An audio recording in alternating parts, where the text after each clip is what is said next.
What's up, everyone? Here we go again. We are deep in the playoffs.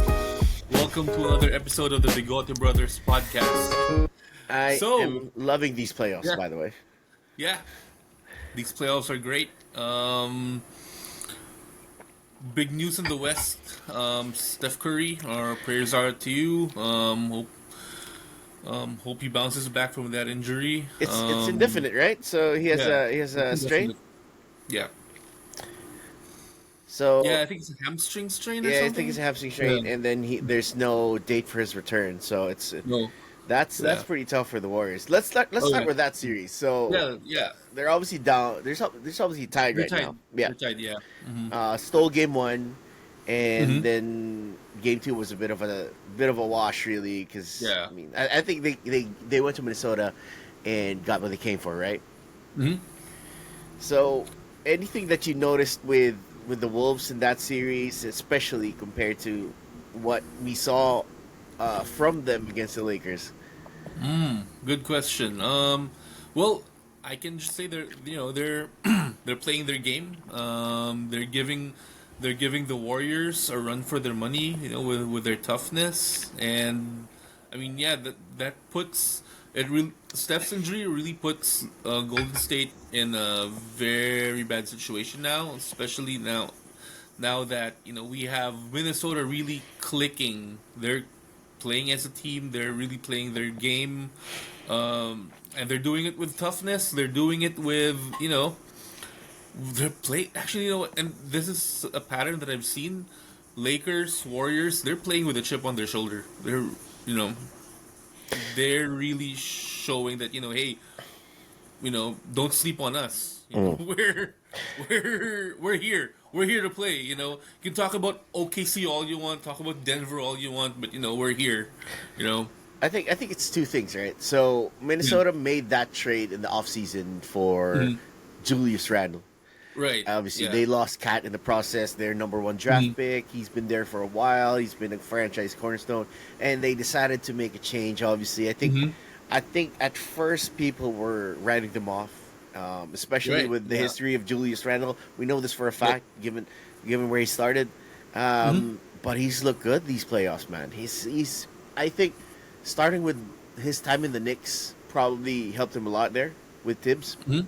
The way he's been playing this game is a lot more controlled now. If you ask me, Yeah. Yeah. Mhm. the Yeah. the I remember before he's just a bull in a china shop, right? The way Yeah. Julius would play the Yeah. I games. remember you mentioned it last week. He's like with the Lakers, he's going on a revenge tour, and yeah, that's what we would see Julius do these last few years. Like bully ball, Yeah, basically. and he's been Yeah. great. He's been great at it. He's been playing a lot more controlled, and Hmm. I think that's benefited the Wolves a lot, considering the fact Hmm. that the offense essentially rests on Anthony Edwards now, breaking down the Yeah. defense, and he's been at least for the first game he wasn't that effective, but in the second game everybody was seeing how good he Hmm. was, even after that injury scare that he had. Yeah, a lot more calculated, a lot more disciplined. You know, I knows when to drive, knows when to take a shot. The shot selections obviously better, and just yeah, he's still because of his strength, he's still gonna play bully ball. But right now it's more calculated. It's more um, I think it's more offensively refined. Yeah. Yeah. People kind of forget that this team reached a lot of heights last year, right? Yeah. Right. I think because of how the trade happened in the preseason, people were writing them off, but they're just proving what we already know. Hmm. That they're a team to watch out for. They're a young and hungry team Yep. that are well coached, Hmm. and they're ready to take it now. And they have a great advantage because as we mentioned, Steph Curry is going to be out for a bit, and Golden State has been on and off this year. Yep.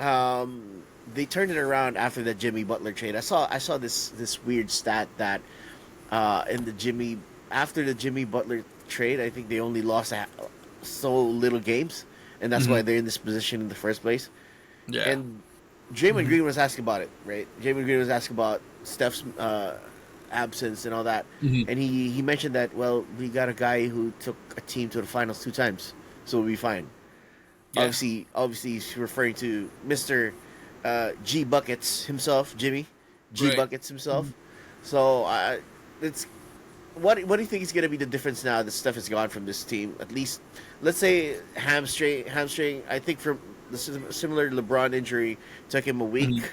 So I'm Right. guessing Steph misses maybe 2 or 3 games, starting with the next couple of games in San Francisco. What do you think is the impact to the offense if Steph essentially goes missing?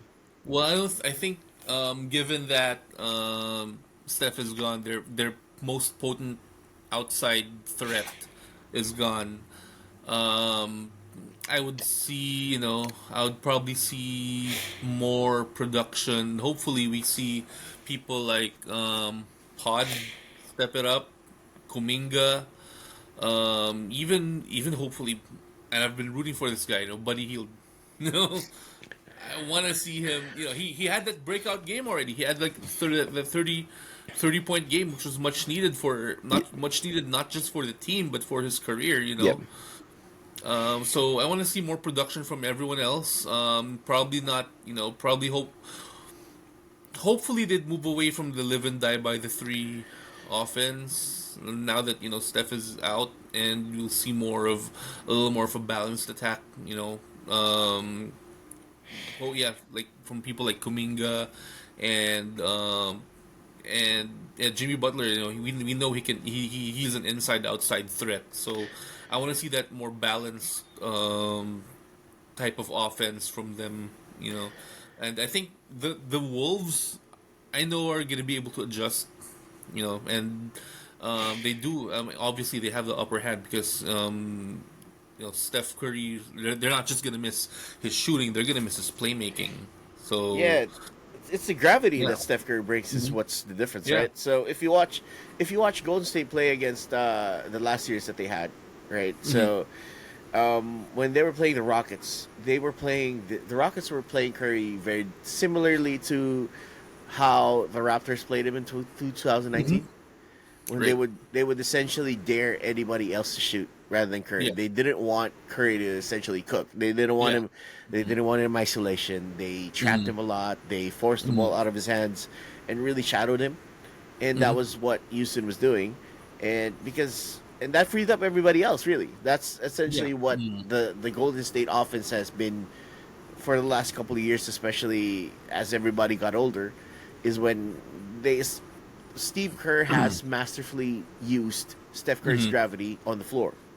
Yeah. So with the difference now with losing Clay is that as good of a shooter as Clay is, he's the type he can't he's the weakness for him is for him to be putting the ball on the floor because Hmm. he's not that kind of player. He's really a pure shooter. But Yep. when they got Jimmy, that essentially changed because it's similar to the Lakers situation with Luca and LeBron, right? Where people would double Luca or trap Luca, and then you have Hmm. a 4-on-3 led by LeBron James. Right. That's Hmm. essentially what this Jimmy Butler trade unlocked for the Warriors as Hmm. well. Is because, I mean, Jimmy's obviously not True. as a good a playmaker as LeBron is, but we all know Right. how good Jimmy Buckets is, Yeah. right? And he's Hmm. essentially gonna be the focus of the offense now. And Hmm. we've seen how this motion offense that the Warriors have used has been faring. Obviously, the quality of the role players has suffered. Therefore, their Hmm. offense has suffered a little bit as well. So do you think they're gonna go to a lot more high screen and roll now, or obviously Steve Kerr is a pop disciple, but he's also Phil Jackson disciple. Let's not Right. forget that. Are Yeah. they gonna go into a little bit more of a structured triangle now that Steph is gone? What do you think is the offensive changes that they're gonna do, especially given their roster essentially Jimmy Butler, Draymond Green, Hmm. and a bunch of shooters? I still think because the high pick and rolls are bread and butter. That's just their bread and butter. That's how they work. I think if they keep doing the high pick and roll, Pod's gonna Pod's gonna benefit off of that. They could actually, I mean, like looking at them, they could actually run a variant of the triangle with Jimmy Butler as their, as their number one option. You have Kuminga. I'm not too sure about his, because I mean, if you want to run the triangle, you have to have a good passing center.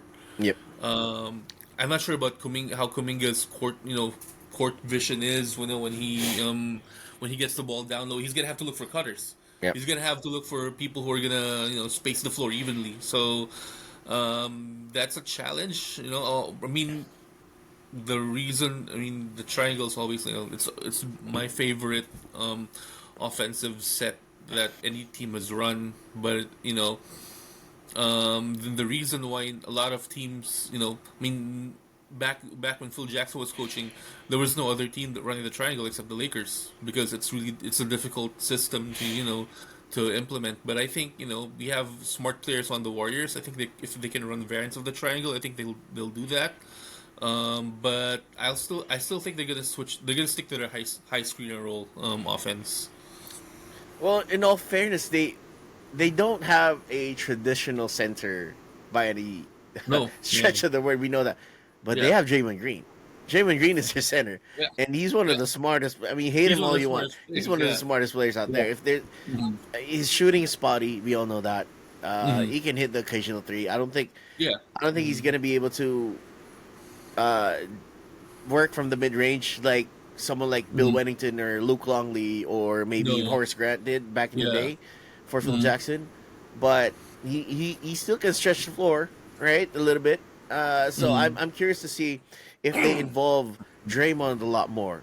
But Yeah. the Hmm. concern with him is not really the offensive side, but he got a technical again. I think he's Yeah. two away from Hmm. from He's still I away think from suspension. suspension. Yeah. Hmm. So he had a rant after the game, and Oh. Yeah. so he essentially said that, and I'm just paraphrasing here. So Hmm. he essentially said that he was being targeted, and people Hmm. should stop with the narrative of quote unquote an angry black man. So Hmm. look, my thoughts on Draymond. I love Draymond Green. Okay, number one, Yeah. he's one of my favorite players. He just reminds me of a Detroit Bad Boys player Yeah. with the way he plays, and but dude, he gets away with so much stuff with the refs. Right. Right. What do you think Mhm. about his comment? Just is Draymond in the right there? Is Draymond saying the right thing there? Oh man. I mean, we've seen players of his personality back in the day even really complain that the league has an eye on them, like Rodman, for example. Iverson even. Um, but I mean, if you're like, I mean, I don't. I know that one of the things he said was like there was an agenda involved, Yeah. like in like the target. But like, dude, and again, I love Draymond Green. I would love to. He's the kind of player that you'd hate to be competing Mm. against, but you'd love to have on your team. Same as Dennis Rodman. But you feel that there's this perception that he's being targeted, and it's for good reason. We know his history. We know he punched Jordan Poole in practice. He put Rudy Gobert on a choke. I forgot what he did with Nurkic. What I was it? forgot, but he stopped Sabonis in the chest. He jumped He on what? his chest. He He stopped stopped. He Sabonis jumped on on the Sabonis. chest. Yeah, Yeah. exactly. Yeah.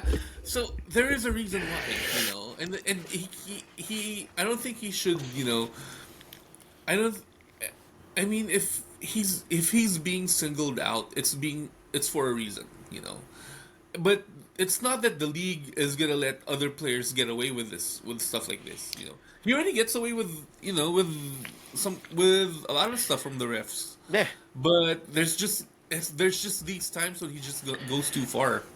I mean, if you watch Draymond, he's a very passionate player. That's Oh really yeah. nice to see, right? That's Mhm. what you want. But Yeah.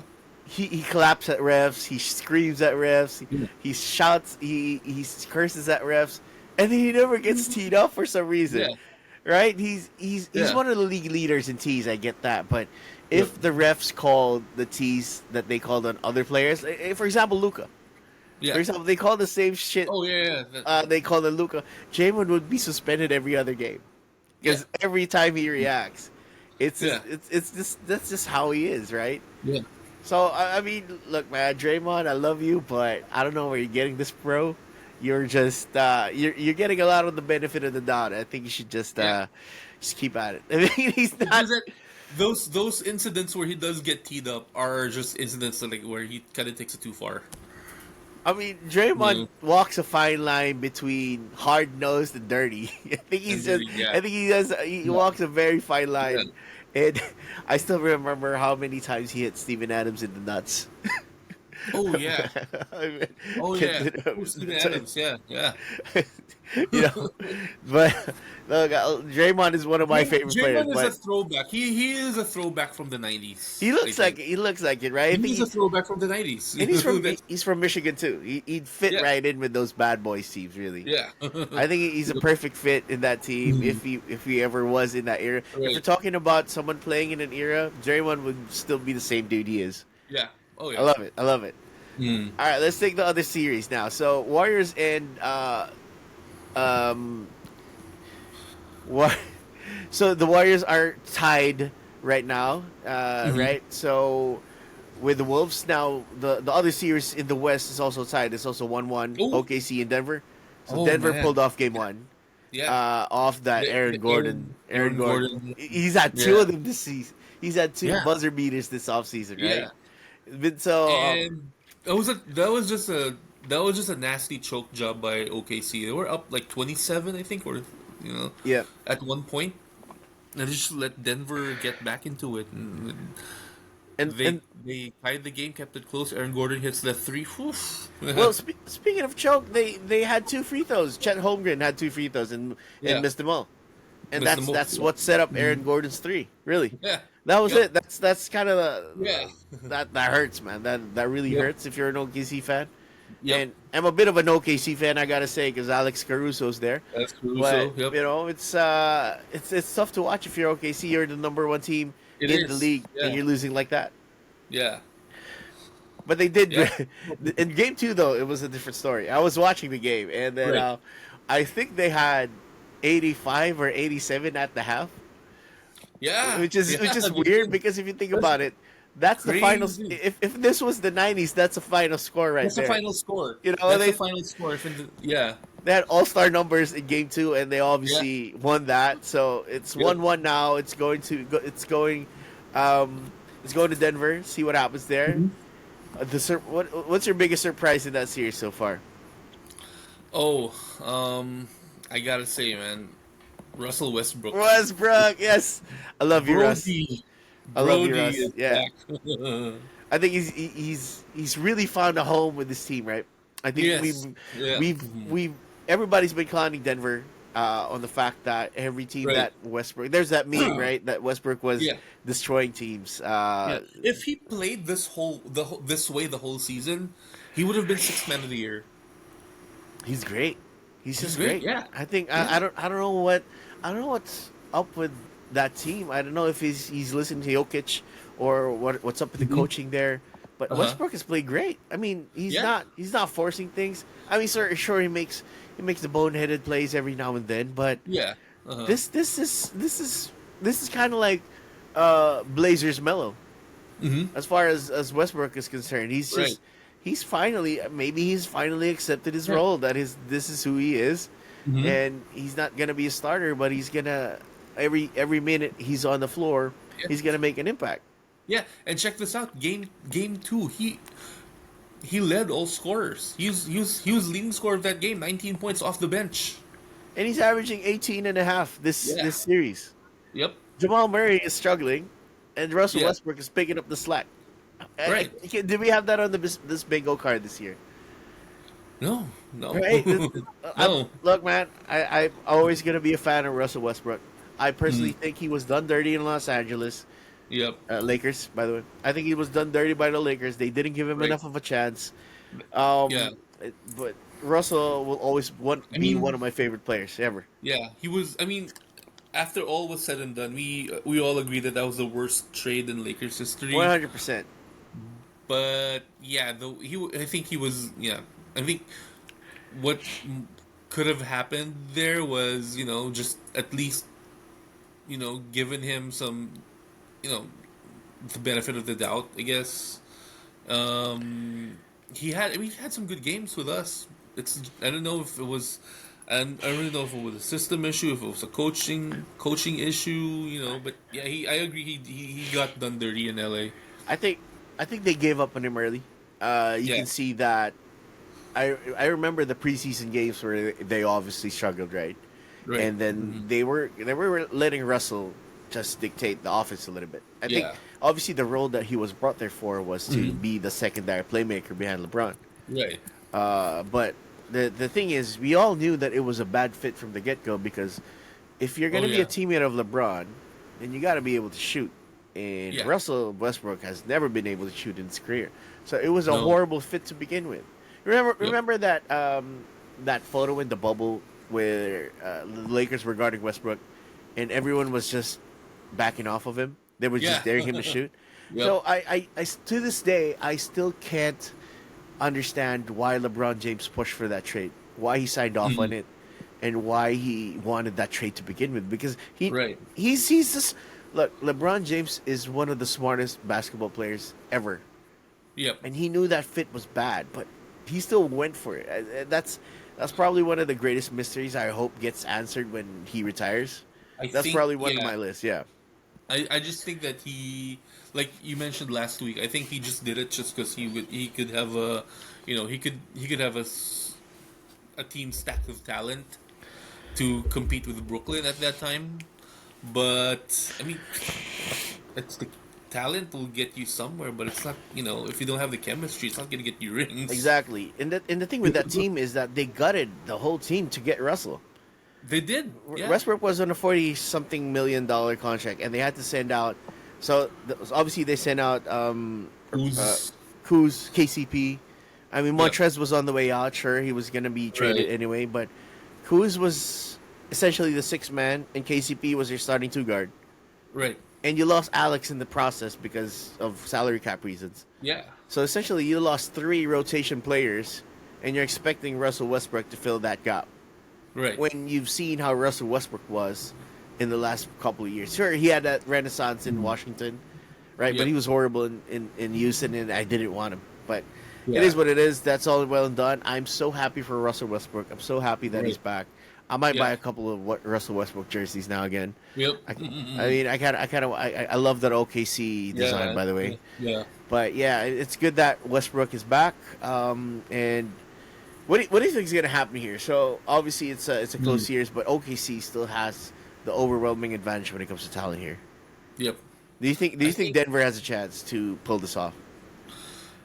I think they still do, but I think at the end of the day, like just it again. If you're an OKC, if you're an OKC side, you have to realize that you know mindset matters, and you can't just put your foot off the gas if you're playing this Denver team. And I think that's a lesson they should have learned. They should have learned in Game One that you're up 27. It's not with this Denver team. It's. I mean, they've showed it. They've showed it against the Lakers. They can come back. They have what it takes. Jokic is capable of anything. Um, and yeah, if you're in OKC, yeah, mindset matters. That's something that they should learn over time. They're a young team. If you're Denver, um, facing a stacked team like that, you just have to gut it out. You just have to gut it out. I mean, and just be consistent. I think that's the key for Denver. Consistency. If Westbrook is playing like this, and they've said it before, the only person who can stop Russell Westbrook Is is Russell Russell Westbrook. Westbrook? No one else. You know. So, if they're consistent, if Jokic keeps those MVP numbers, Um, and yeah, just gets everyone involved. That the usual things that he does. Jamal Murray, if he's making his shots, Yeah, we're still waiting on that. we're We're still still waiting waiting. on Jamal Murray to We're actually. still waiting on Yeah. playoff Jamal. Mm. But aside from that, they're tough. I think this honestly, this might go to full seven. Yeah. This could go to full seven. I wouldn't be surprised. I Yeah, wouldn't be surprised. So yeah, for comparison's sake, OKC last year lost in the second round. This round Mhm. essentially against the Mavs, obviously, Yep. it went six. But this is a I think this is a better OKC team. Just had that Mhm. experience with Yep. Dallas, and Mhm. yeah, the worry with this team is how they're gonna handle the pressure as the games move along, right? Right. So they're dealing with Denver, a champion, an ex-champion, and they're dealing with the MVP really. Mhm. So it's gonna be, I think it's gonna stretch. It's gonna be 6 or 7 as Right. well. I feel that's gonna be the case, but I think OKC pulls this off. I mean they Mhm. they did choke game one, but I don't expect that to happen again. Nah. I think they're gonna take a game in Denver and then close it out in 6. Right. All right, that's Yep. essentially the West. So speaking of choking, I just want to get this across now. Speaking of choking, all right, which one do you want to start here? Because both of these teams choked really. So I wanna let you choose. Which one do you wanna? Let's start. Which Let's one start do you with the wanna? Celtics, man. You want to start with the green with the leprechauns? Start Okay, with the green. Let's start with the green and the white. let's start with them fucking leprechauns. All right, so Celtics choked 2 games straight, and now they're down 2-0 to yeah, the the New defending York champions. Knicks. You know, The defending champions are it's down not 2-0. even. It's not even a question of talent. Like, what's going on, guys? Like, you've been there before. You have the championship. You have the championship Mm. experience. But you're blowing like 20-point leads, and for a team that has championship experience, that's pretty inexcusable, you know. Well, I I mean, I would understand if from the get go you had the Knicks team that was pedal to the metal, mm, both games starting out first quarter, starting out on fire. I would get it, because that's really a question of talent. But you guys are up 20, and you guys have that, again, that experience of being in big games, and you let it slide twice, 2 games in a row. That's baffling. That's I don't know what's going on. I don't know what's going on. Yeah. well, the thing is, the Celtics won the season series against the Knicks this year. They swept Right. them, Yeah. right? But if anything, if there's any counter to what the Celtics are doing, Mhm. it's got to be the Knicks with how they defend. This is Tom The Thibodeau we're Knicks talking about defense here, has been yeah. all The right? Knicks defense has been on another level. And if you ask what the reason is behind how the Celtics are essentially choking this, well, you kind of Hmm. touch upon it later. They're living and dying by the three. Yeah. Okay, so Yep. let's get the numbers out. So the Celtics are actually shooting 25% from the 3-point line in these 2 games. They're 25 Yeah. out of 100, bro. Woo. Okay, 50 shots per game on threes. That's Yeah. crazy, and they're making 25 of them. All right, Tatum is one of the worst offenders. He's averaging 18 Right. points this series, shooting 29% from the field and 25% from three. He He's was essentially just what it is. terrible in game two. 5 of 19. There was Yeah. I saw an article, and I don't know how true this is. Maybe Hmm. I got sent told or anything like that. But that last shot that he took, so that last play, right? There was a defensive stop Hmm. by the Knicks. I think Tatum was going to the baseline, and then he just was trapped really by the Knicks, and they stole it away from him. He was trying to get a shot off, and the article that I read was he yelled Kobe before he did that, Yeah. and then and then now you got Cavs fans He's gonna, saying, he's gonna be a meme because the the meme about Jason Tatum is that he copies everything he sees. yeah, right. Yeah. So, I mean, are you trying to copy Kobe against the Jazz? Is that what you're trying to do? Is that what Yeah, you're trying to do? So like copy the air balls, you know. there's a meme now going on that essentially the Knicks should put T-shirts up. Uh, Obviously, the next games are in the Garden, so yeah. the Knicks should give T-shirts out saying "You're not Kobe." Maybe, but Yeah, look, that what's happening right now is that they're dying by three. That's essentially what yeah. it is. Their offense is built on three, Threes. Yep. volume, spacing, and volume. Essentially, Right. what I think an uber juiced version of what the 2016 Warriors were. What it's doing. I think Yeah. what's Mhm. what they're doing right now, and they're Right. failing with it because It's the not Knicks are working. Yeah. long, man. They have good Yeah. defenders. They have a lot of effort. Yeah. So Josh Hart, Mitchell Robinson, you got Mm-hmm. Kyle Bridges. I think even Cat can guard a little bit. At least he doesn't. He can save Porzingis. You have a lot of Mm-hmm. people there who are going to be scrappy, who are going to Right. guard you. Yeah. So the idea of the Celtics dribbling and driving and getting open shots is going to be a Mhm. lot tougher now, and Right. it's showing. Yeah. Like you have Cat and who else? Who's Mikal Bridges?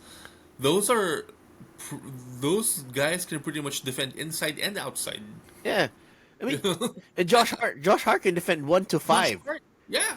One of my favorite Lakers of that young core, Yeah. which we're gonna do an Yeah. episode eventually, Yeah. is a great. I was so hurt when we lost him because he Yeah. was one. I think he would be great with LeBron and this team right now. He's Right. essentially Josh Hart, and Josh Hart is essentially Alex Caruso on steroids. Right. I think that's what he is, right? Yeah. They're two different players and two different styles. Mhm. But Josh Hart is a smart player. He can shoot the three. He can score. He can defend 1 to 5. Yeah. And he's just scrappy as hell, man. I Right. miss the hell out of Josh Hart Yeah. wearing a Lakers uniform. Mhm. But he's a perfect fit with Tom Thibodeau and what these Knicks Yeah. are doing. And Thib is a defense-oriented coach. Yeah. And if there's one coach in this playoffs right now who can make the necessary adjustments against the defending champions, it's Thib. I mean, look at this. The Celtics are shooting 36% from the field, apart from Right. that 25% we mentioned. Yeah. Averages are down across the board. Jalen Brown Oh, yeah. shooting 35%. Mhm. Derek White 35%. Mhm. You got Al Horford not being effective at all. Kristaps is been really bad too. Right. So across the board, the Knicks have done their job and played defense. 100%. This is what it is, and Yeah. they swept 2 games. That's big, man. Yeah. Basically they only need one more in the Garden, Mm-hmm. and they essentially have this locked up. Yeah. Yeah. Right? They just have to win. If they win Game 3, obviously it's over. But It's if over, they just yeah. get one game at the Garden, it's pretty much done. So, Mm-hmm. you have obviously the Knicks built on that Jalen Brunson offense, but everybody's been pulling their weight. As I said, Josh Hart has had an amazing series. Yep. Karl Anthony Towns, he's been solid for them. Right? Solid, OG, yeah. you got OG in there, OG. another defender. Yeah, OG. Yeah. Right? And then the X factor that they had is Mitchell Robinson, really Mitchell on defense. Robinson. Yeah. Mm-hmm. Much to the fact that Boston has resulted to hacking him just to get him Right. off the floor. Yeah. So that's how effective Mitchell Robinson has been. And by the way, Mitchell Robinson was rumored to be on the Lakers as well. At one Yeah. time, they Yeah. didn't draft him, but it is what it is. Yeah. He was like the X. Talking about X factor, he was plus 19 in game 2. It's just, I mean, Yeah. we all know that Mitchell Robinson is that guy, and if healthy, he's going to help this If team. And that's healthy, what he's yeah. doing, Yeah. right? So, what do you think is going to happen here? So, obviously, as we said, the next 2 games are going to be in the Garden, Right. and the Knicks are just riding high on this one. It's not. All It's they need just to do that. is win 1-1. Yeah. Yeah, you think this is probably going to be Yeah. a split? Yeah. I know. Yeah, I know the Celtics are gonna furiously come back in Game 3. That's that's who they are. But yeah, all they need to do is win one, and win one, and they've shown that they can win on the road. So if they can win one and pull off game 5, then yeah, I would love to see the Knicks succeed. Oh yeah, me too. Yeah. Like, when was the last time they were in the finals? Like what? 99. Against the Spurs? Yeah. 99. That was When was the the last time lockout they year. won? When's the last time they won a ring? 73? I think New York is Phil due. I think Jackson was a player the last time they won a ring, man. New York is due, man. New York is due. I mean, New York's due, yeah. I personally don't like New York City, right? I think it's an overrated city. It's too I love the crowded. food. It's too crowded. Yeah. It reminds me too much of Manila. Yeah. It's just horrible. But Yeah. I love the Knicks. I love the New York Knicks, and I hope that this is their year. Yeah. I hope this is, and Mhm. this might be it. Really, if they get past the Celtics, this might be their year. Because Imagine if the Knicks and if it ends up that the Knicks and the T Wolves meet each other for the finals. that would be crazy. That would be just the Then, underdog story. then in NBA history, you'd see that the Cat Randall trade would be the most consequential trade in history. Ah, The most consequential because they're just meant for each other. They just people are gonna be talking it's about that. Yeah, trade that works both ways. You know. and people thought that was a stupid trade to begin with. Yeah. For both sides. Yeah. I think for both sides, it wasn't Right. well received, Uh-huh. right? Especially for Minnesota, as we talked about. I mean, you got to get Julius Randle, the playoff choker, that guy, and then look at how well Julius has played for them. Yeah. Part of the Lakers' young core as well, right? So, Yep. but the storyline I'm most looking forward to is if the Knicks get past the Celtics. Yeah. The potential is they face the Pacers in the next round. Ooh, We get a throwback rekindling the series. rivalry. Right, we get that rivalry series because moving across, Yeah. the Pacers are also up 2-0 Yeah. against the Cavs now. Dude, I mean, I just gotta say this, man. Tyrese Halliburton, ever since he got called out for being overrated, dude has been on a tear. I don't know where that's coming from. Halliburton Yeah. was one of the steals in that draft, man. Yeah. Right? The Warriors. Okay, so let's back up a little bit. So obviously, I think the Warriors fucked up in that draft big time, right? Uh-huh. Because they took James Wiseman off of hype, really. Right. The rumors are that in that draft they already promised LaMelo Ball that he was Right. going to get drafted second. So Yeah. if you watch that draft again, you'll see that LeVar Ball was visibly frustrated Right. when that pick was called. Uh-huh. And you see that LaMelo Ball was holding, I think he was holding that. He was putting on Instagram stories or Snapchat or whatever. Right. He was doing this. Like, he knew that he was going to. But Yeah. then obviously the Warriors picked James Wiseman. Rumor is that that trade was vetoed by, that pick was vetoed by the owner, Joe Lacob. Mm. So what happened was the scouting department, and I think Steve Kerr as well, and the general manager at the time, Bob Myers, wanted LaMelo Ball. Okay, I watched LaMelo Ball play here a couple of games, Uh-huh. and he Yeah, really yeah. looked like he was in another league playing Really, against the Australians in the NBL. Right. So I wasn't surprised that he was going to go to, or at least that was a rumor. Yeah. But then the rumor is, so Bob Myers was the general manager. Right. His assistant general manager is the son of Joe Lacob. So what and Jalen Rose has kind of thrown a little bit of gas into this fire was that everybody was saying that obviously the promise was LaMelo was going to get drafted, Right. right? But then they went another direction because it was a pick by that assistant GM, really. Uh-huh. So the assistant GM probably wanted to prove his worth. His dad, lobbied his dad to pick Wiseman, and we know the rest. Uh-huh. Right. But obviously that draft also had Tyrese Halliburton. Yeah. So if I'm a Warriors fan, I would be pissed because you missed on two generational point guards there. Right. Imagine if they picked LaMelo Ball or Yeah. Tyrese Halliburton. Right. That Warriors team would have been so crazy, They'll move Steph up to shooting guard. right? So Yeah. you could play Steph a lot more off ball. You just Yeah. running through screens It would and be an actual. Probably it would be a throwback to that era where that Steph and Monte Ellis. oh, that didn't work. But this One of the might most- because Halliburton is It's a 6'5". very underrated backcourt. Okay, Halliburton is tall. LaMelo Ball is Yeah. tall. They're big Yeah. point guards, right? That Yeah. can shoot. Yeah. That's. I love Monte Ellis, but Halliburton and LaMelo Ball are on another level. They're yeah. And speaking of Halliburton, Yeah. right? Level, Did yeah. you see what he did in that second game? Overrate that. You see- yeah. He did. So what happened was, I think he was shooting free throws to seal the Yeah. game, and then he missed one. They got the offensive rebound. Uh huh. Halliburton resets, goes to the top of the 3-point line, shoots the three, gets Yep. the game winning shot, and does the Sam Cassell big balls dance down the Big floor. balls dance. What do you think about that moment, man? What do you think about that moment? I Oh always love it when the boy. big balls come out to Was play. thinking like, yeah, fuck the fines, man. Okay, so but here's the thing, man. I don't know. So let's just draw the history here. Yeah. So this dance is obviously always going to be linked to Sam Cassell. Right. He's the first one that did it. Yeah. But the funny thing about this dance is there's a history with it. When Mhm. Sam Cassell did it, it was in the playoffs against the Kings. I remember. Uh huh. He got injured after. Where was he playing? Was he playing for the T Wolves back He was then? playing for the Wolves. Yeah, that For the was Wolves, yeah, yeah. He was playing for the Wolves. That was the year that they played the Lakers after. Oh, the conference finals. Yeah, yeah. Yeah. Mm-hmm. So he got injured in that series against the Kings after doing the big balls dance, After and doing obviously the they big lost. balls. Oh god. And then uh, Kobe did it as well Uh-huh. against the Spurs. I think it was just a regular season game, and Kobe did Uh-huh. the same thing, and they lost the game too.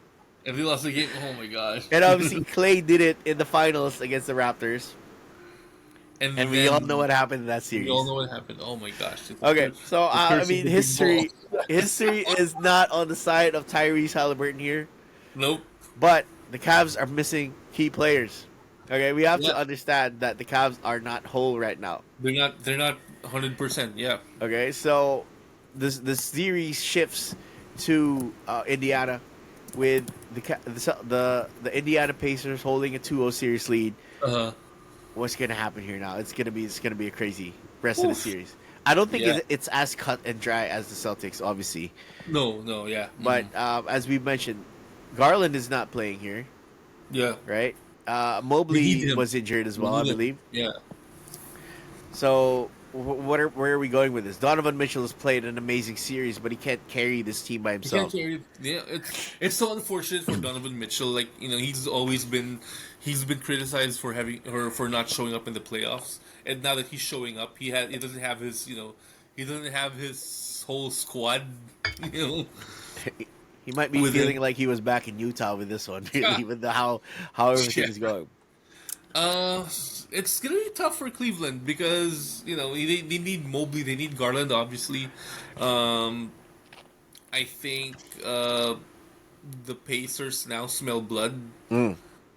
Tyrese is definitely playing with a chip on his shoulder, personally, and and just competitively.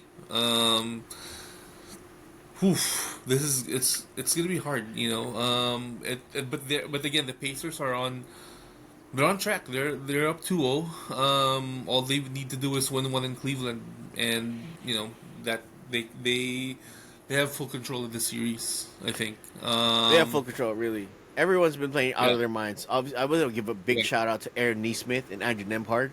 They Oof. really have been Yeah. amazing in the series. I think Yep. the Pacers, and this is, I think, probably a Rick Carlisle special, right? He's just used to having balanced teams, and they're really Yep. playing like a balanced team. They are. Yeah. Halliburton, we're talking about Tyrese Halliburton, but everybody else on that team has been playing out of their minds. Mm-hmm. Okay, as we mentioned, Aaron Nesmith, Andrew Nembhard, Miles Turner is playing very well. Miles Turner. Yeah. Right? And this team, I don't look. I mean, as balanced as they are, I think at the end of the day, whoever comes out of the West will probably win this whole thing. Right. Yeah. But my prediction is obviously it's gonna, and this is just a selfish one. I really am hoping for that Pacers Knicks conference finals. Yeah. Yep. Just for the nostalgia, man. Just bring Yep. that back. I want that rivalry back, man. Yeah. Okay, I was just watching 30 for 30 stuff on Disney recently, and I Is it came the Miller across that. one? Yeah, the Reggie Miller one again. I watched Reggie that. Miller versus the Knicks. I want the Pacers and the Knicks Yeah. to pull this off. Yeah. But the thing that I'm kind of thinking about here, and I just want to throw my tinfoil hat on, okay? Just Yeah. a little bit. Put my tinfoil hat on, right? The Cavs are obviously struggling right now. Mm. Garland is not there, obviously. Hunter is playing hurt. Mobley's playing hurt. They're Right. not playing very well. Mm. There's going to be a big free agent coming up soon who has close ties to Cleveland. Yep. And if Yeah. Cleveland is lacking that punch, The kid from Akron. they Yep. might. Do you, I just want to breach the question here. Do you think Mm. LeBron James considers coming back to the Cavaliers if the Cavaliers flame out? Mm. Right? And the stats are probably they will. They will. Yeah. Mm. And the Lakers come to an agreement with LeBron just to say, hey, you know what? Can't give you a max. You're getting too old. Yeah. This might be their last year. Mm. Do you think there's a chance? Do you think You know there's a what? chance that LeBron goes back to the land? You know what? And I would actually be really happy for LeBron if he does go back to the land because that's his hometown. You know, Cleveland has a special place for him. That's where he grew up. You know, that's where he started his career. It could happen. It honestly could happen. Granted that if the Lakers know that this is Luka's team now, they're gonna build around Luka, and LeBron has that option. It could happen. It could really happen. And if it does, I mean, hey, what a way to end your career. Are the Cleveland Cavaliers that crazy enough to try this? Is the thing because they have. So what's working for them right now is they have a 2-center lineup, right? Jarrett Allen Right. and Evan Mobley. And Evan But Mobley, yeah. Evan Mobley's just been crowned the DPOY. He's Defensive Player of the Right. Year. Is it worth slipping him to the 5, getting LeBron at the 4, and running it with Donovan Mitchell and Darius Garland? I'm guessing the Lakers would want Jarrett Allen at the very least in the trade, Mhm. and And maybe DeAndre Hunter as well. We should get at least Jarrett Allen or even Evan Mobley. If, No, if I don't that- think Evan Mobley's gonna be. He's not gonna be part of that deal. If LeBron James goes to the Lakers, I'm guessing it's gonna be centered around Jarrett Allen, and maybe DeAndre Hunter or some scraps, or maybe Maybe, Max Strus or yeah. something like that. Yeah. But I think that's gonna be the case of that. You Yeah, want I to would have love- Mobley at the 5 for this, I would love to get Jarrett Allen. Yeah. right? Do you think how would Cleveland fall for that idea to trade away one of their centers? He's locked down for $30 million a year on a cheap contract, right? To chase a ring with probably LeBron James, probably 1 or 2 years with LeBron James. Do you think that's what they go for? Year 23. Okay, let's see. All right, Jared Allen, rim protector, tall, long. LeBron is gonna be in year 23. All right, He was averaging what 22 a game. with the 24 Lakers? this year. 24 a game yeah. this whole season. It's probably gonna go down to like 20. They still get, they're still gonna get 25 and 5 from LeBron, and even then, I think it would be very enticing. Not just from a basketball standpoint, but also it would be a great business decision for them if they get LeBron because he's always gonna have a special place in Cleveland for the fans, the city. Because I mean, like I said, we've been very critical of LeBron in our podcast. We've been very critical about his mindset, his approach to to basketball, especially with the Lakers. But I think the high point of his legacy was he promised Cleveland a title and he brought it. Right. Yeah. They're not gonna forget that. That is always a good business decision for Cleveland, for the Cavaliers. And yeah, it will be enticing for them. Yeah, definitely.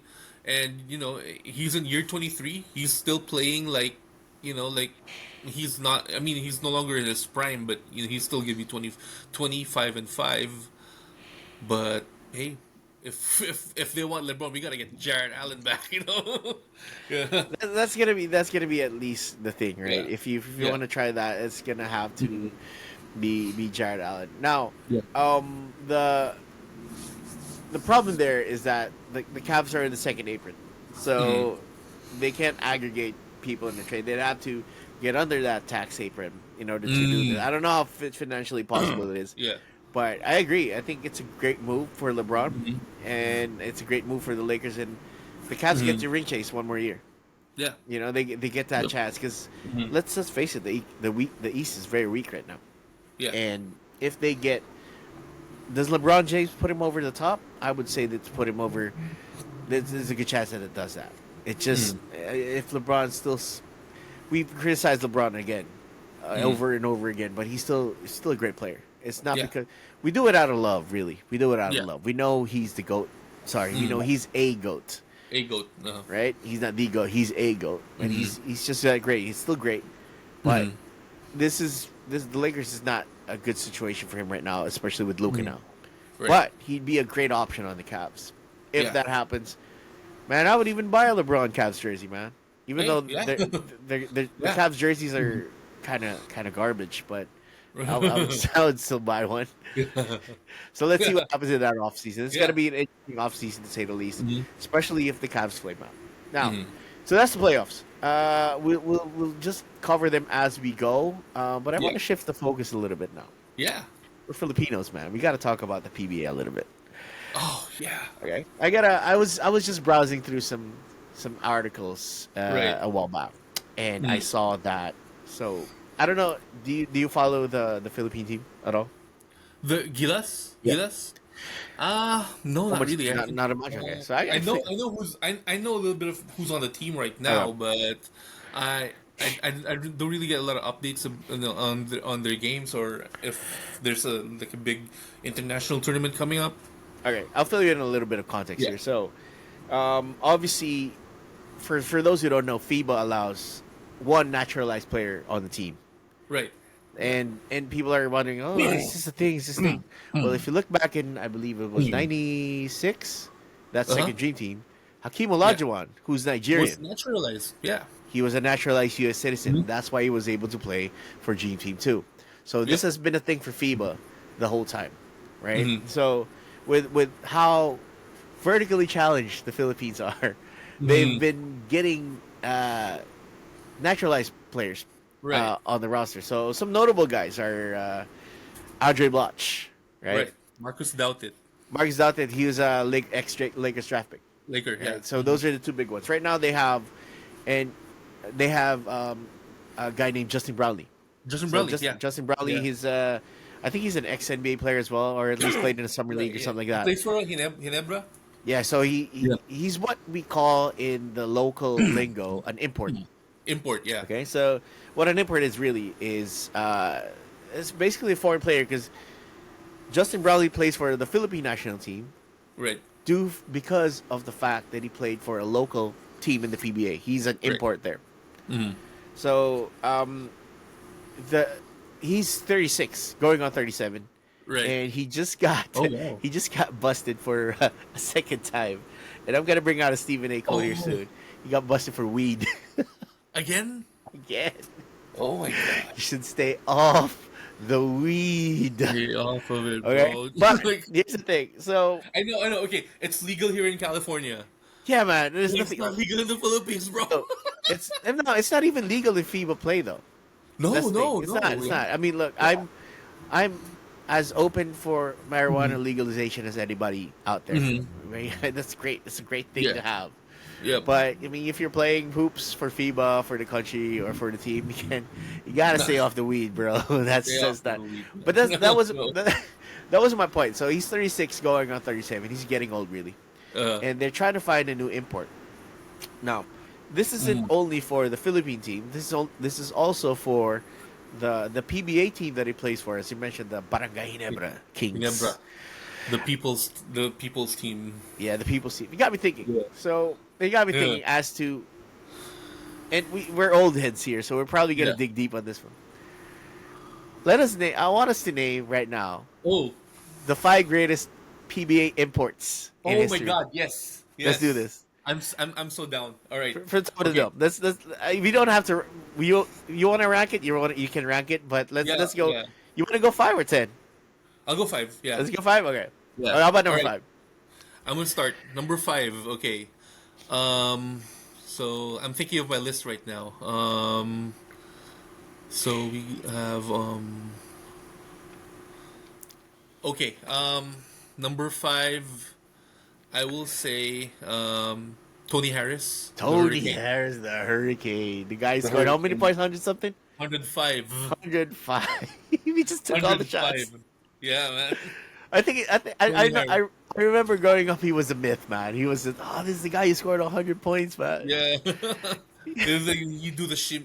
He did the shimmy, the thing before Antoine Walker did it. The original Bakao. Dude, I swear. All My right. dad told me about a story, regarding Tony Harris. I think he Yep. played for the Boston Celtics in the Wait, he preseason. played in the NBA? Preseason, Okay, all right, cool. or yeah, he played for the Boston Celtics. I think first preseason game he scored like 26 points. Wait, on a And preseason then game. Oh, yeah, really? Okay. and then the second game they didn't pass the ball that much. And he just scored like 2 points or something because Throws him out. dude, once the play ends with him, He's the ultimate black hole, right? I remember, I was still young when this was going on. Obviously, I Well, wasn't as well versed in basketball at the time. But uh, what I remember watching is that every time they mm, would pass him the ball, he would just shoot. That was yeah, it. yeah, He was yeah. just And mind you, he was on a stacked Swift team. He had Nelson Asaitono with him. He had yeah. Vergel Meneses with him. Oh damn. Yeah. Shit. Okay. That's pretty stacked. Rudy Distrito, The destroyer. the destroyer. Yeah, it's definitely Tony Harris. Probably one of the memorable ones. Yeah, I got that. I Yeah, got that. All right. yeah. Next on the list. Next on the list. Next on my list, number 4. Um, okay, I didn't see him play in his prime. I just see highlights, but given how all around he is, I would say number 4 would be Billy Ray Bates, Billy Ray Bates. Yeah, old the school. Black Okay. Superman. Yeah, I never saw him play either. He's that old. He's the Yeah, black and he was playing in the black and white era, right? yeah, Yeah. like the 70s, 80s, but Yeah. average 64 points a game. You really can't, it's it's Not. hard to. I mean, it's like if you would argue like why would you put a player from what would you put a player from the 80s? Um, that was the time when we were playing against plumbers and firemen, stuff like that. But the thing is though. And then he was playing like against people a foot taller than a foot shorter than he was. Mm. But I mean, that was how imports were before, like the back then. I mean, back then the talent level of imports in the 80s was that high, and the locals was Yeah. here. But eventually it started improving, But Yep. still, given that just a very small differential in curve. I think Billy Ray Bates, because he was all around. Yep. He was offense and defense, and it was just like he was just a man among boys. And for those who never watched Philippine basketball before, the idea Mhm. of these imports is they come in and play. They usually play the whole game, right? Yeah, They play the whole game, and then they take all the shots. yeah, They play all the defense. yeah, Essentially, you're getting a ringer on your team that right, is expected to do yeah, everything for your team. Because as you yeah, just mentioned, the talent level is different. That's why hmm, they're recruiting ex NBA players for this. right, And I remember it was a big deal back in the day before the season starts, and they would discuss who the imports were, and they were right. discussing, oh, this guy Oh played yeah, for this. He's an yeah. ex NBA player. I Mm. remember it was a big deal when Scott Burrell Scotty was in Burrell, the yeah, PBA, right? yeah, yeah, He was being marketed as obviously Michael Jordan's hmm, teammate and all that. right, yeah, So but Scott Burrell is a journeyman in the NBA. He's a yeah, role player, and he was yep, expected to drop 30 at least every right. game Yeah, and do and that. and you can see also because like obviously right now I'm really not abreast of a lot of what's happening in the PBA, but No, me you too. can see like back in the 90s, when imports would average like 50 points a game Yeah, at that was least, commonplace. at Yeah, that least, was. yeah. But then in the 2000s, late 2000s, you'd see the scoring average of imports drop because the talent level of the locals was also going up. Yeah, so this coincided with the fact that the PBA allowed more foreign born players Right. Oh, the in the Philams, league. yeah, Yeah, so yeah, everyone born as long as you have Filipino blood, you can prove it. You can play in the right, PBA. Yeah. So I think that kind of coincided with Hmm. how the talent level spiked. Right. So yeah, that makes sense. That makes sense. Yeah. All right, Number three. number three. It's a tie, because I know Norman Black was a great import, but he was a better coach. So I would say Norman Black, but I didn't really quite see him play a lot, like kind of like Billy Ray Bates. It's just about the legacy. But the one import that I saw who had a lot of moves, is quick, also from San Miguel, is Lamont the Helicopter Struthers, bro. Lamont Struthers. Lamont Yes, yes. I Struthers. was wondering when this name would come up. Lamont Struthers. Lamont the Helicopter. I remember. Okay, so I'm a Purefoods fan, right? Yeah. So I hated Lamont Struthers, bro. I hated him with a passion. I'm Yeah. like, what the fuck is this guy? And he had a very, very distinct face too. Yeah. He had bulging eyes, and Uh, he was light yeah. skinned. He was bald. He had this distinct face. You know Hmm. how it is. Number 42, Lamont Struthers, Yeah. San Miguel beer, and he was just. And this was in the 90s, right? So they were playing mid range. Mhm. He was slashing in Yeah. this mid range, right? Right. I hated Yeah. that man with a passion. Although I know how Yeah. good he was, he's So probably good, one yeah. of the first imports, at least that Right. set that I was watching. Yeah. And I'm guessing Right. I know who's your number two. So let's get to that. My number two is Alaska's Golden Boy, There you go. There you Sean go. Chambers. Sean Chambers, man. Sean Chambers. Chambers. I know that was Yeah. gonna be number. I know. Okay, He so wasn't that tall, right? He was like no, 6'2", I think. he's small. He was small, Yeah. but Yeah, he hard. played for Yeah, hard. Yeah. say for Tim Cohn, Yeah. and they were running the triangle. And the thing Right. about that is that even if even if Sean Chambers was the man on that team, I think this is true because of how Tim Cohn is, how good he is as a coach. Hmm. Everybody else was getting their shine, Hmm. right? You don't think of Sean Yeah. Chambers as that guy who's like Tony Harris, or you just mentioned, No. right? He's not No. that guy. He plugged into that system very Yeah. well. Yep. And Mhm. what I remember with him is that even in an environment of teams changing imports every year, Mhm. Sean Chambers and even Lamont Struthers, they were always going to be there.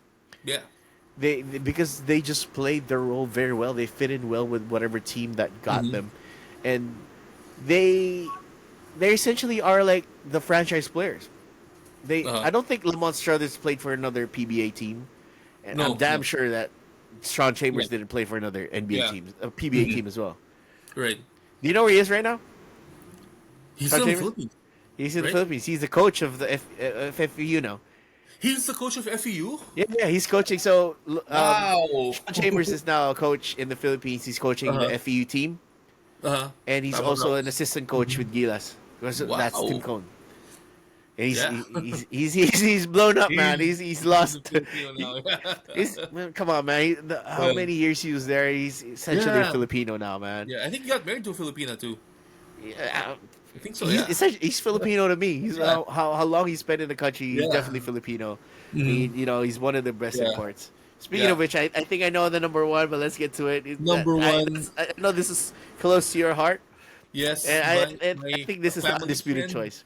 I think Yeah. this is undisputed, right? Yeah, Let's do a that. family friend, my dad's business partner, um, one of the nicest people ever. He looked like One of it, the yeah. most patient basketball teachers.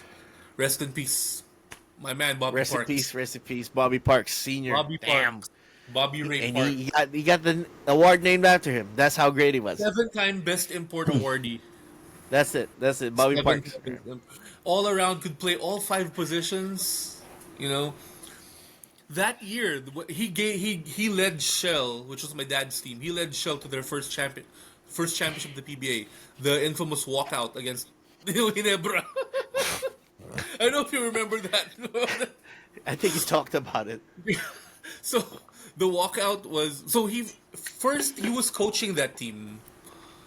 He was coaching that team, and then he got. Oh yeah, he got was a into coach too, right? He was a coach. He was coaching that team. He was there was a little bit of controversy because there was this organization called the Basketball Coaches Association of the Philippines.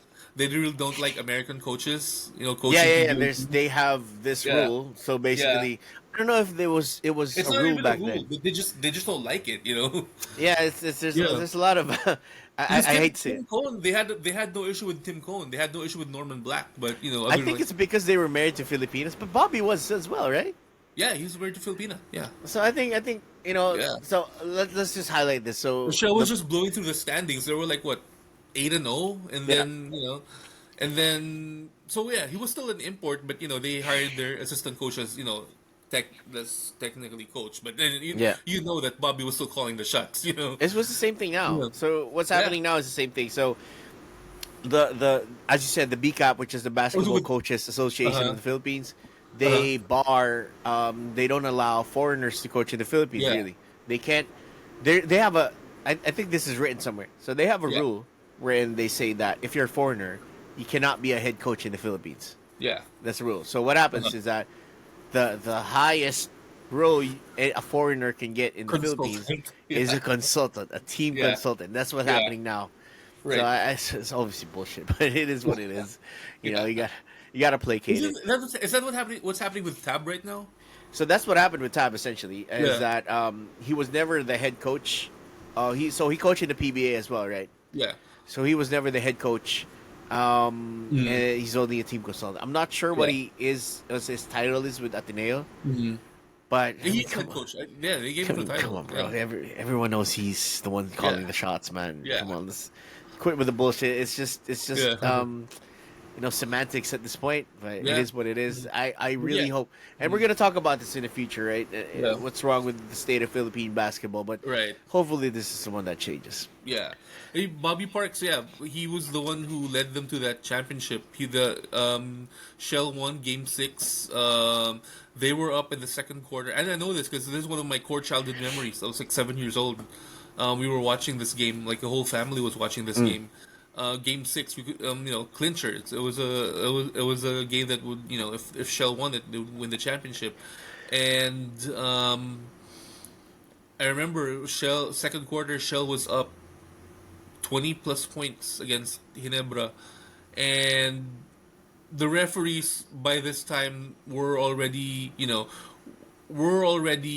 calling the hard fouls because Barangay Ginebra is not just the people's team. They were the version of the Detroit Bad Boys back Yeah, then. yeah. You know? They gave out hard And fouls. they gave hard fouls on everyone. Yeah, Was Distrito in that team as well? he was on that right. team. Yeah. Yeah, So there you go. Distrito was on that team. Chito Loizaga, Jaworski, who else? The Magic Man, Don Ampalayo. Don ang palayo classic. Yeah, JV Gayoso, I think, was on that team. Atenean, they were calling the hard fouls. And Shell was getting a lot of calls because they were playing dirty. Yep. And it so happens that another legend, another friend of my dad, Tito Ray Cuenco, rest in Ray peace. Cuenco. Yes. He shoved the referee and he got ejected for it. And that was the time when like Jaworski was like, okay, this is it. We're walking out. You know, this is bullshit. They Typical walked Filipino out, and then shit, man. Shell was like waiting for them to come out. They didn't, and then the commissioner just said, okay, we'll award the championship to Shell. Wait, so that was a default? That's what happened there? Kind of like a default, yeah. Okay, they kind of Yeah. defaulted the last game, right? Yeah. And the series. Oh damn, that's Yeah. horrible. And of course, the crowd was livid. My dad always has this story where he got hit on the arm by those old 2 peso coins. The, The round ones, the octagon ones. yeah, yeah. That We had- hurt. He had like a bruise on his forearm. that was probably okay. So that was the 2 peso coin, right? Yeah. Or 5 peso coin, I don't remember. But Yeah. that was my favorite coin just because of how weirdly shaped it was. Yeah. Yeah. Right? Every Filipino coin was round except for that Was one round, for some yeah. reason. Yeah. And it was hexagon or octagon or something, Yeah. but it had sharp edges, really pointed edges. Yeah. It was just crazy. Just Yeah. you know that you had that coin because it was number one, it was heavy. And number two, was heavy, the yeah. shape of it was just weird. Yeah. And they were throwing all sorts of stuff. So you see if I don't know. My dad has photos of them when they were celebrating. They had like towels over their heads. Just because people were throwing stuff. And this was way before Malice at the Palace, guys. This This is is way just before this Mouse is in the Palace. crazy. Yeah, Filipino yeah. '90s basketball. Oh gosh, if you thought that the NBA in the '90s was bad, like PBA in the I '90s was brutal. I think one of my Yeah. memories, first memories watching Filipino basketball was Uh, seeing Jaworski just elbowing people after they get the rebound, yeah. right? Yeah. It was just Or on the inbounds, bang. Yeah. it just straight up elbow that's not called. Yeah. Yep. But yeah, Bobby Park's best import. No one comes close. Yeah. I think that's Yeah. undisputed, man. I Yeah. think if he's even in the movies, I remember him being in the movies too. Oh yeah, Just with how Ben popular he Foster. was. Yeah, yeah. Right, so Yeah. that's how I think the impact of it is being felt. And obviously, Mhm. his son is also a professional player right now. I believe Yeah. Ray Park. is Ray Yeah. in Japan right now? Japan or Korea? I'm not sure. Yeah, I think last time he was in Yeah. Japan. Let me have a look. But Yeah. he's also a professional player, and Yeah. he's one of the most hype prospects ever in college Right. basketball. It's Yeah. Oh, he I plays was- for Japan. Yeah, he he plays plays for Japan. He's in Yeah. Japan, right? Yeah, So he's in Japan. it's well deserved. He's one of the best players in Oh, the country. yeah. I don't know why he's not on the team. The I thing think with Ray, I yeah. think I know, but The thing with Ray is that like I saw that kid grow. yep. He was like he was like 10, 11 years old, and he was he was in the basketball school where my dad and Bobby Parks was teaching. He was like a foot taller than his peers. Yeah. And he was just dominating. He was just, I mean, he was just a man among boys. he was just I mean, the hype was real, right? He's Yeah. just one of the best prospects Yeah. ever, and I remember he went to NU. NU Went to was NU, was yeah. it wasn't a good program. It wasn't a good team. And then then they turned it up. Yeah, they turned things around. Yeah, but I just think he because won of it. Yeah, he won the MVP, and then Kiefer Ravenna won Rookie of the Year or something. Yeah, he was really Yeah. good. So I was Yeah. looking forward to him playing in the pros and playing Mhm. in the national team, but Yeah. that stopped, man. That's Yeah. I think Gilas should involve him back. He would be Right. a good addition. He's 32 now, so Yeah. he's definitely in his prime. If they can Right. use a good point guard like him, if you Oh, ask yeah. me, he can also shoot. By the way, so Yeah. they need that. Yep. So yeah, how about you? Who are your top 5 imports? I want to ring fence this. Okay, I said Yeah. I'm a Purefoods fan. Yeah. Okay, and I want to ring fence this to this because, although I watch a lot of Filipino hoops, I didn't watch as much as I did when I was watching Purefoods. That's the Yeah. only team I really watch. Okay, Yeah. so I'm gonna start with that. So, Yeah. I'm gonna keep it really.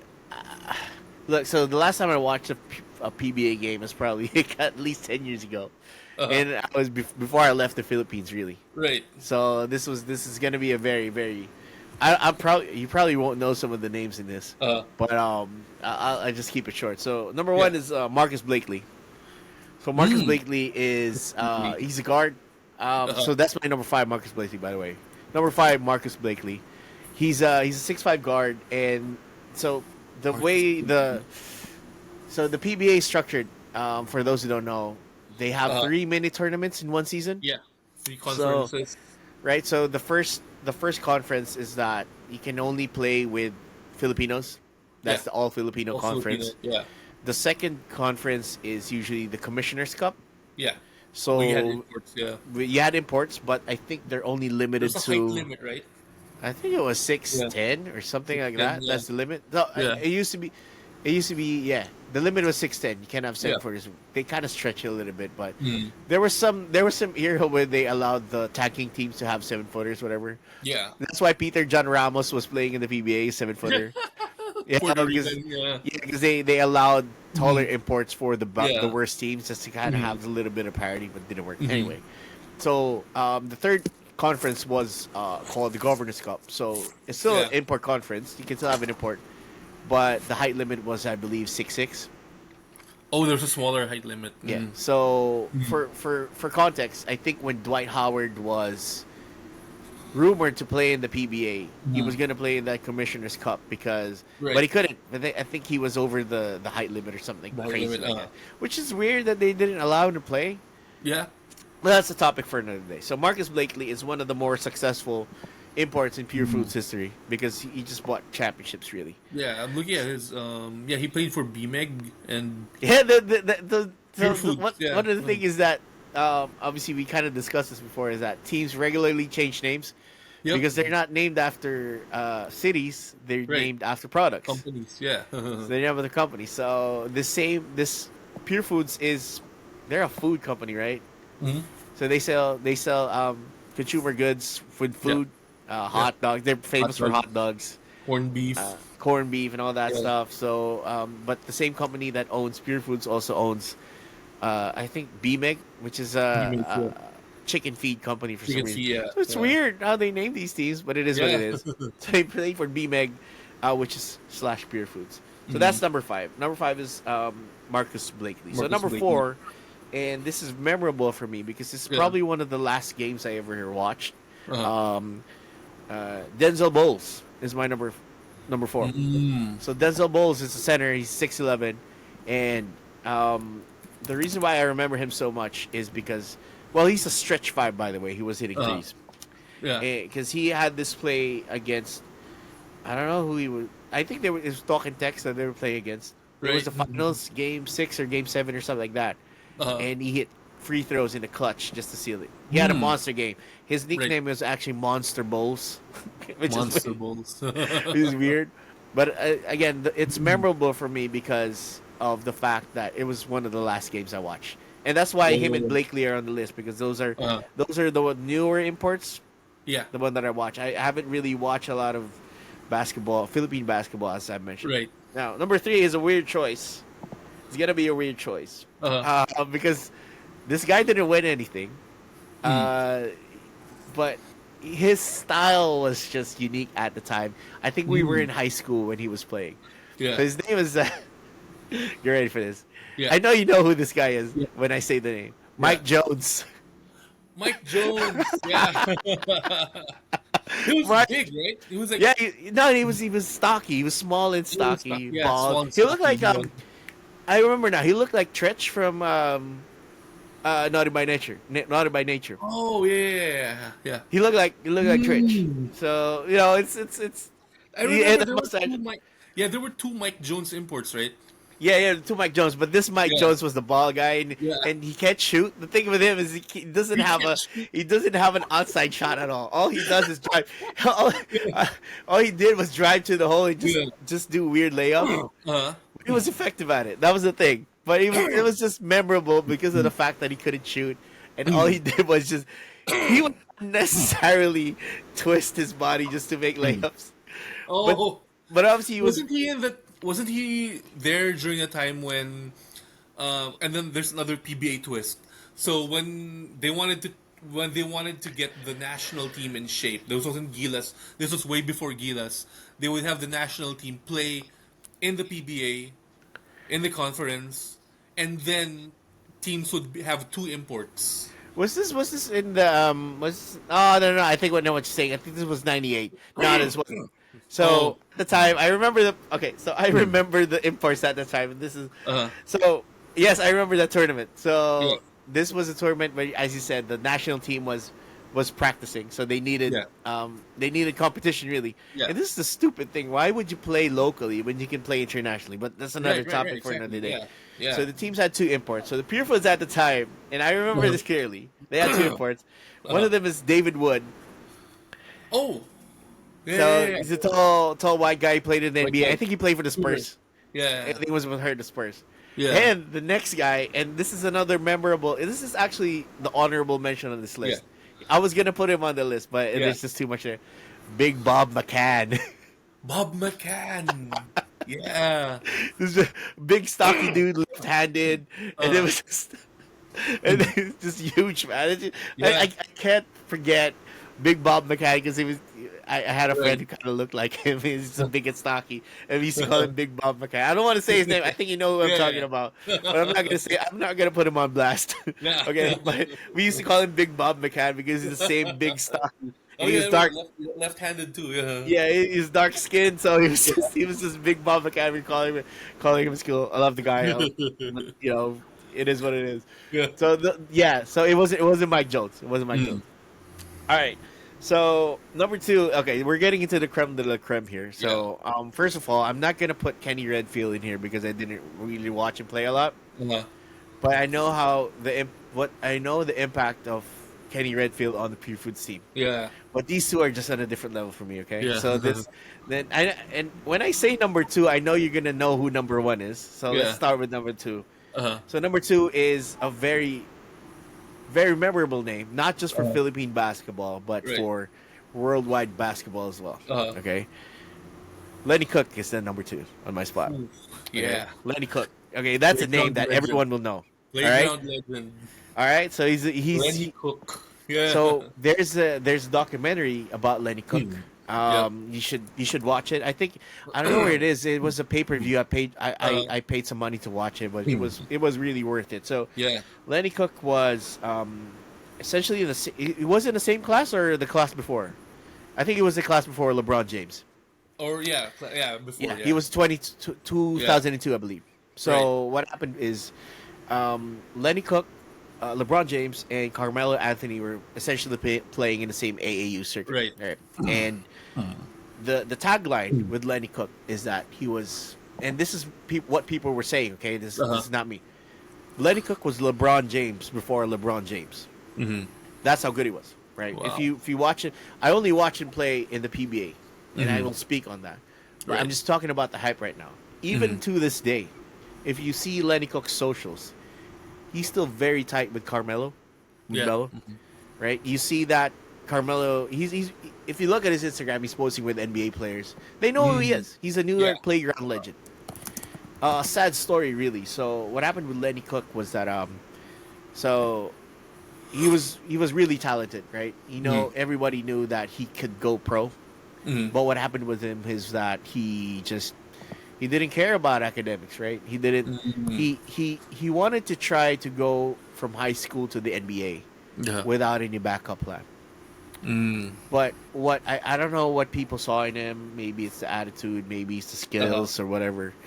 But he didn't qualify for college, Mm-hmm. so he just had to declare for pro, and he got undrafted. Oh. And I think it just Wow. Yeah. shot his confidence and Yeah. whatnot. He ended up playing abroad, and Yeah. he ended up in the Philippines. And Mhm. he was really good. You could see how good he was in the Philippines. And we Yeah. talked about Tony Harris scoring I remember, 100 points. yeah. We talk about all these great imports, right? Bobby Parks, rest in peace. We talk about all these guys. Mm-hmm. But when you watch Lenny Cook, and this is 2000s, I believe. Yeah. I Right? still This watched was in the it. I remember, 2000s. I remember. Yeah. He was. And the talent levels was already rising. yeah. He was on a different level. He was still on a different level. Yeah. Okay, he was on a Yeah. different level, man. It was Yeah. just how good the players were already good. The imports were already good, but Yep. you can see this guy was on a different level. Yeah. And I was just happy to just watch this guy play on my team. Uh-huh. And it was just he was just making triple doubles like it's easy. Yeah. He was just the guy who just they give the ball to essentially and run the offense. Yeah. And that was very memorable because of how good he was on the team. yeah. I don't remember a lot of success with him, but what I remember was when he said he eventually blew his Achilles with Purefoods, and that was it. That was the last Yeah. everybody heard about him. That was it. Yeah. And that at the time, Achilles injuries were pretty much Yeah. a career ender, Yeah. right? So that was it. And then he had a documentary after that, which is Right. actually made by I believe the same dudes who created Uncut Gems. Yeah. So the Safdie brothers. So they're Yeah. the ones who made the documentary. If you haven't seen it, it's a nice watch. It's very heartwarming. It's just, Yeah. it's a tragic. It's a look Yeah. at a tragic fall. Really, it's sad. Yeah. But Mhm. if you look at his socials now, he looks like he's in a he's in a better place. At He's in a least. better place. So That's good. That's good. that's good. That's good to hear. Another, yeah. Speaking of that type of story, honorable mention on the best import list. Another, guy who was, who was one of those top high school recruits, ended up playing in the PBA. Man, get ready for this. Ronnie Fields. Oh shit, that's right. Ronnie Fields. Right, man. yes. Kevin Garnett's teammate. Yeah, they never stopped talking about. Oh, this was KG's teammate. It was He KG's was even, teammate. and KG would say, "Oh, Ronnie was way better than I Yeah, was." Sad story. He got injured in a car car accident. accident, right? Yeah. Yeah, but and he played for Tanduay in the PBA. He was still averaging like 20, 30 points, but he was no longer that explosive. He still got some highlight reel dunks, but Oh, there was a lot. He yeah, played very well. Yeah, I remember yeah, that. he played very well. Yeah, Yeah. but yeah, Ronnie Fields. I remember that PBA. Yeah, Yeah, small guy. He was just dunking over people, man. yeah, It was just crazy. yeah. All right, and speaking of dunking, you Number know who my one. number one is. Yeah. All right, there's no question. Right. The best import, at least my favorite in PBA history, Yeah. Derek Brown, baby. Derek Flight Brown. 32. Derek Flight Brown. 32. That was it. All right. I mean, Yeah. I can't forget how many games I watched just watching this man play. Yeah. And he had the afro, right? I think he had Right. the wristbands and the afro. Yep. Yeah, And this was the time with the Afro. baggy stuff going on. So he had the Uh-huh. baggy shorts, and he was just Right. very very unique as to how he played. He just played so Uh-huh. smooth, man. Yeah. He was just watching him play basketball was just such a joy because of Yeah. how smooth and how seamless he made it look. Yep. Flight He's not 32. like I mean, the reason why he was called that was because dunking on people, but Yeah. his game was more all around. He's really a scorer, Mhm. right? He's not. I wouldn't say his 3-pointer was reliable. It was decent, Mhm. but he can get to the hole. Mhm. He just laid over people and just score. Really, he's just what Right. it is, and he won some championships He too, won some championships. Yeah. right? With Purefoods, and this was Yeah. but the Patrimonio era. So Yeah. you know, if I talk about Purefoods imports, the first name that comes to my mind will always be Derek Brown. That's Yeah. it. I think Yep. he's a pastor now or something like that. Oh, really? I tried searching for him one time Yeah. on Facebook. I think he's a pastor Yeah. now. He's a man of God. That's good to I think hear. another NBA player who played for Purefoods was Julius Nwosu. Oh yeah, that's right. Yeah, Yeah, yeah. Julius Nwosu. Yeah. Yeah, he's dude.